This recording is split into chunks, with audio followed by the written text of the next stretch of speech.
Сәлеметсіздер ме, қадірменді болашақ педагогтер. Сіздердің назарларыңызға цифрлы педагогика пәнінен портфолио білім алушылардың оқу жетістігін бағалау құралы тақырыбын ұсынамын. Қарастыратын мәселелер: портфолио ерекшеліктері, e-портфолио, электронды портфолио. Autoplay медиа студия бағдарламасының мүмкіндіктері. Ұсынылатын әдебиеттер: негізгі әдебиет Бұзаубақова Клара Жайдарбекқызы, Амирова Амина Слямханқызы, Маковецкая Анастасия Андреевна. Цифрлы педагогика. Тараз, 2022 жыл. Портфолио ерекшеліктерін ашып көрсетеміз. Портфолио әдісі итальян тілінен енген сөз. Портфолио ағылшынша құжаттарға арналған папка дегенді білдіреді. Оқу және кәсіптік қызмет нәтижелерін шынайы бағалау әдісіне негізделген заманауи білім беру технологиясы. Портфолио бағалау құралы ретінде портфолио технологиясы мұғалімнің оқушының үлгерімі, кездескен қиындықтарын және оларды жеңу жолдарын бағалауды ұйымдастыру жүйесі болып табылады. Портфолио сонымен қатар оқушының өзін-өзі ұйымдастыру, өзін-өзі тануы, өзін-өзі бағалау, өзін-өзі дамыту, өзін-өзі таныстыру құралы ретінде пайдаланылады. Портфолионың мақсаты не? Портфолионың мақсаты оқушының даму нәтижелерін, оның күш-жігерін, әр саладағы үлгерімі мен жетістіктерін жинақтау, жүйелеу және есепке алу, оның қабілеттерін, қызығушылықтарын, бейімділіктерін, тапсырманың орындаудағы білімдері мен дағдыларын жан-жақты көрсету. Портфолионың төмендегідей ерекшеліктерін атап өтеміз. Диагностикалық, белгілі бір уақыт аралығындағы өзгерістер мен өсуді түсіру. Мақсат қою, оқу мақсаттарын қолдайды. Ақпараттық, орындалған жұмыстың барлық ауқымын ашып көрсете алады. Бағалау, қабілет пен дағдылардың ауқымын көрсетеді. Мотивациялық, оқушылардың, мұғалімдердің және ата-аналардың нәтижелерін көтермелейді. Портфолионың төмендегідей түрлерін атап өтуге болады. Құжаттама портфолиосы, демонстрациялық портфолио, бағалау портфолиосы, жұмыстар портфолиосы, процесс портфолиосы. Портфолио сондай-ақ проблемалық және тақырыптық деп те бөлінеді. Портфолионы пайдалану технологиясын атап өтеміз. Бірінші кезең портфолионы іске қосу. Екінші кезең портфолионы нақты құру. Үшінші кезең портфолионы презентациялау. Төртінші кезең портфолионы бағалау. Портфолио дизайнына қойылатын төмендегідей жалпы талаптарды атап өтеміз. Білім алушының жеке басын және қызығушылықтарын көрсететін шығармашылықпен жасалынған мұқабаның болуы. Анық тұжырымдалған мазмұнның болуы, яғни бет номерінің болуы. Мазмұн бөлімдерінің сәйкестігі. Портфолиоға енгізілген әрбір тарауға жазбаша кіріспе. Білім алушы неліктен осы тақырыпты жұмыс істеуге, шешім қабылданған түсіндіретін және осыған байланысты өз ойлары мен сезімдерін сипаттайды. Білім алушының өз портфолиосын бағалауы. Білім алушының қызығушылықтары, қажеттіліктері мен өзін-өзі бағалауы негізінде тұжырымдалған оқу материалының тізімі көрсетілуі тиіс. Портфолионың құрылымы. Төмендегідей бөлімдер қарастырылады. Портрет. Өзіңізді және қатынастарыңызды портфолио тақырыбымен сипаттау, яғни мақсат қою. Жинақталған әлеуметтік тәжірибені, қызығушылықты, мақсатты және тағы басқа да көрсететін материалдардың болуы. Коллектор.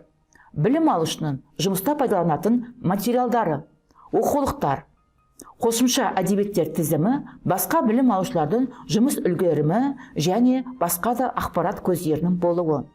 Жұмыс материалдары. Білім алушының өзіндік жұмысын тапсырма бойынша топтастыру. Жетістіктер.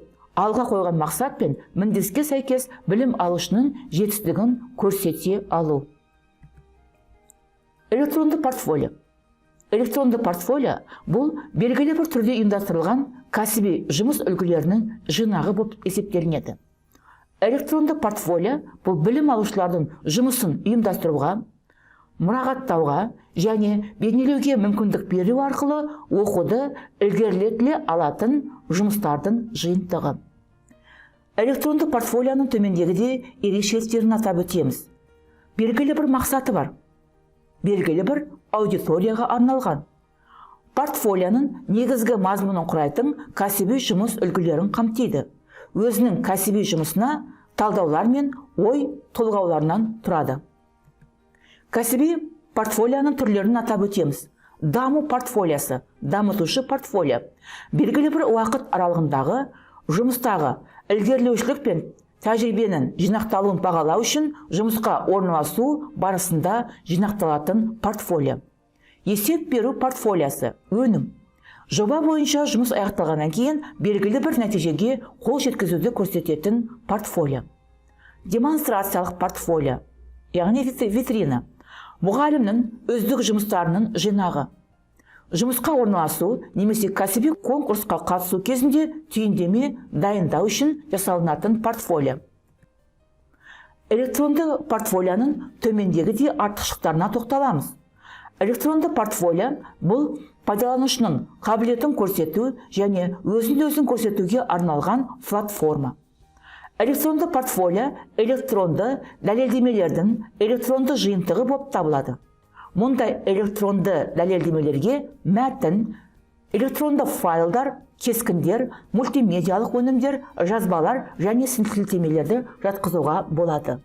Электронды портфолияны жетістікке жетудің нақты дәлелі болып табылатын оқу жазбасының түрі ретінде де қарастыруға болады. Оқу жазбалары, оқу жоспары, жеке адамдар, командалар, топтар, мүдделер қауымдастықтар және ұйымдар оқытуды басқару үшін пайдалана алады. Электронды портфолияның негізгі функцияларын атап өтеміз. Құжаттарды білу және оқу, бағдарлама шеңберінде жазуды қадағалау, білім беру бағдарламаларын жоспарлау, өнімділікті бағалау мен бақылау және курсты бағалау. Электронды портфолияның құрылымына төмендегідей талаптар қойылады. Білім алушылардың портфолияны жинақтауда педагогикалық заңдылықтарға сәйкестігі. Портфолияның түсінігі мен оның пайдалану ауқымы қарастырылады. Білім алушылардың ақпараттық және коммуникативтік технологияларды игеру жөніндегі дайындығының деңгейі қаралады. Электронды портфолияның эволюциялық даму идеясының қолданылуы. Электронды портфолияның түрлерін атап өтеміз. Құжаттар портфолиясы. Жеке білімдік деңгейлердің сертификатталған портфелі. Сертификаттар, мақтау қағаздары, дипломдар және тағы басқалар. Құжаттардың барлығын компьютерде теріліп, белгілі бір файлдарда жинақтауға болады. Өзіндік жұмыс портфолиясы. Білім алушының шығармашылық ізденістік, жобалық жұмыстардың жинақталуы, сонымен қатар білім алу мен шығармашылық кезеңдердегі бағыттары, ғылыми конференциялар мен конкурстардағы, жеке курстардан білім алғандағы жөндегі мәліметтерді қамтиды. Пікірлер портфолиясы. Білім алушының жеткен жетістіктері, оқудағы және оқудан тыс кезеңдегі жеткен жетістіктері, резюме, сонымен қатар білім алушыға оқытушының, ата-анасының және жұмыс берушінің пікірлері жинақталады. Autoplay медиа студия бағдарламасының мүмкіндіктері. Autoplay медиа студия бұл дискінің автоматты түрде жүктелуін жасайтын бағдарлама. Бұл бағдарлама арқылы электрондық оқулық, портфолио, CD, DVD, визиткаларын, презентациялар, қарапайым ойындар, электронды фотоальбом, жоғарғы сападағы бейне файлдар, қарапайым дыбыстық және бейнелік ойнатқыштар жасауға мүмкіндік бар. Қадірменді болашақ педагогтер, сіздердің назарларыңызға Autoplay медиа студия бағдарламасының терезесін ұсындым. Назар салып қараңыздар. Қадірменді болашақ педагогтер, сіздердің назарларыңызға бағдарламаны орнату әрекетін ұсынамын.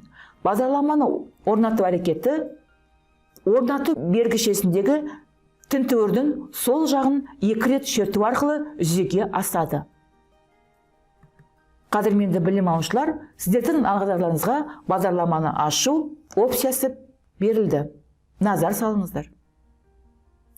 Қадірменді білім алушылар, сіздердің назарларыңызға жобаны сақтау опциясы берілді. Жобаны сақтау барысында шаблон үлгісінде автордың атын кері байланысты, сонымен қатар веб-сайтты енгізуге мүмкіндік бар. Мұрағат үлгісінде сақтау қосымша көшірмені пайдалану мақсатында қолданылады. Қадірменді болашақ педагогтар, сіздердің назарларыңызға құралдар тақтасы ұсынылды. Назар салыңыздар.